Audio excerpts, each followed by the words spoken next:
Bonjour et bienvenue sur ma chaîne Défi et Grisby. Donc sur cette chaîne, on parle d'argent, d'allocation d'actifs, d'investissement, souvent raisonné et parfois exotique. Donc, si je résume un petit peu dans la vidéo précédente, on a fait le ménage dans mon PEA. Maintenant, c'est l'heure d'utiliser ce cash pour investir.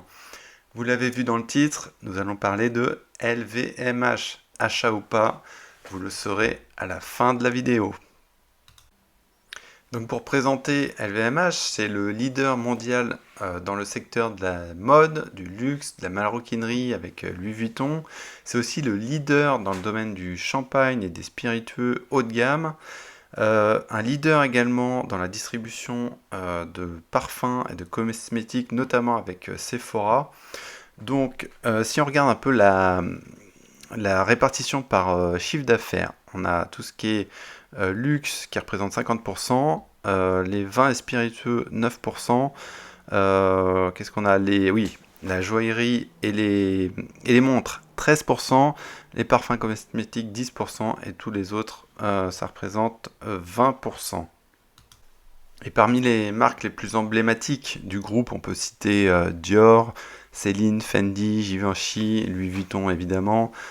Parmi les vins spiritueux, il y a oui, Château Yquem, d'autres vins, d'autres cognacs et whisky que j'ai vu, notamment Ardbeg, Glenmorangie, des parfums. Ça va être Guerlain. Après, moi, je m'y connais pas trop en parfum, mais bon, vous y connaissez certainement plus que moi, Christian Dior, etc. Et d'autres activités comme ils ont bon marché, Sephora, dans les montres Tiger, Zenith, etc. Donc plutôt des marques évidemment très haut de gamme. Et si on regarde la répartition géographique, c'est 16% en Europe, dont 8% en France, 27% US et 30% Asie. Désormais, on va s'attarder un peu sur les chiffres. C'est-à-dire que si on regarde, vous voyez là, les revenues, le chiffre d'affaires qui augmente année après année de plus de 10% par an, ce qui est absolument phénoménal pour un chiffre d'affaires. À part dans l'année 2020 qui était l'année du Covid, sur 2023, le consensus des analystes c'est encore plus 17%.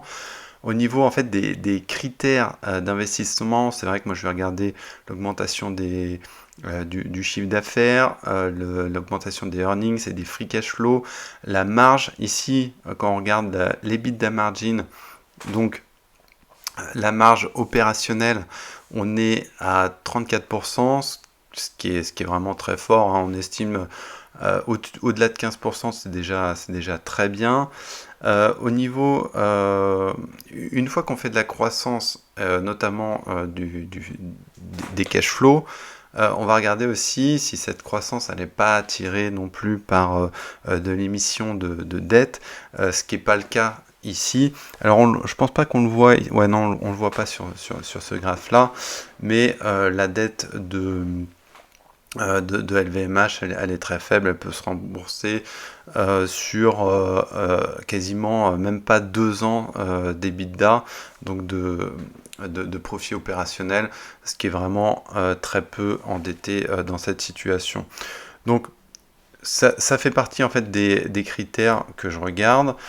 Évidemment les marges, je regarde aussi le payout ratio, donc la part des free cash flow qui est allouée au paiement des dividendes, ce qui n'est pas très élevé hein, chez LVMH, on est autour de 40%, c'est un bon équilibre. Fondamentaux, maintenant on va regarder la valorisation. Moi ce qui m'a marqué, j'ai vu un article à passer du 11 septembre là, 2023, donc il n'y a pas longtemps, il y a une dizaine de jours, un peu plus. Donc LVMH a chuté de 20% en bourse depuis le sommet 2023. Quand on regarde rapidement la valorisation ici, on était au maximum, max du max, c'était en avril, on est même passé en séance au-delà des 900 des 900 euros pour une action, et maintenant on est autour de 700. Voilà, pour avoir un peu les niveaux en tête. Donc, ce qui s'est passé, c'est que donc, le cours a plongé de plus de 20%, même maintenant, par rapport au plus haut historique.